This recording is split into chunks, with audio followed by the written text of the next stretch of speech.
very pleased to be interviewing Joe Holz, who is Senior Vice President, Client Research Initiatives at Nielsen. Joe, thank you so much for your time. You're welcome. Well, let's get started. Tell us a little bit about your background. How did you get to where you are today?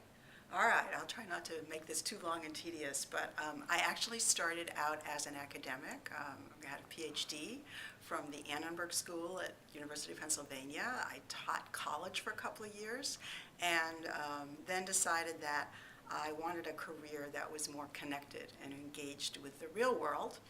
And so through a friend, a personal contact, I went to NBC. Where I met you, Charlene. Yes. And But we won't say how long ago that was. no, we won't, but it was a while ago. It was a little while ago. Really liked what I was doing there. I was in news audience research and kind of found my niche there. After NBC, I worked at Children's Television Workshop. I worked at Oxygen Media. I worked for In Demand on their VOD and high def programming, but always in a research capacity. Actually had a couple of stints at NBC, spent a little bit of time at Roper Starch Worldwide and doing my own research consulting. And then about a year ago, in fact almost exactly a year ago, ended up here at Nielsen.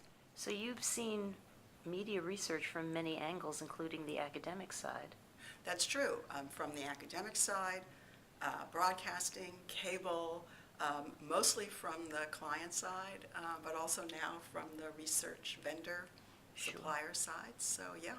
So how do you see the role of research in all of these different areas?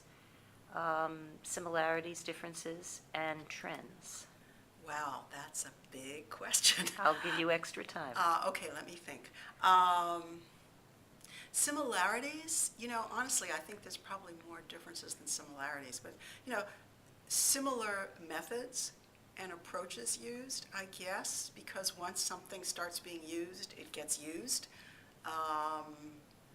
There's a big difference, I think, between academic research, obviously, and industry research, whether it's on the vendor side or the client side.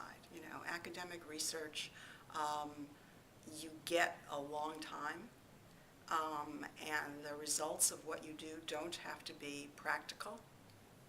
They can be purely theoretical and advance the state of knowledge. So there's different criteria for success, for the kinds of problems and issues that you get to work on. In the industry world, they're much more practical issues, and usually you have a pretty short turnaround time, and then you're always having to sort of balance the need for speed with the need for accuracy and reliability.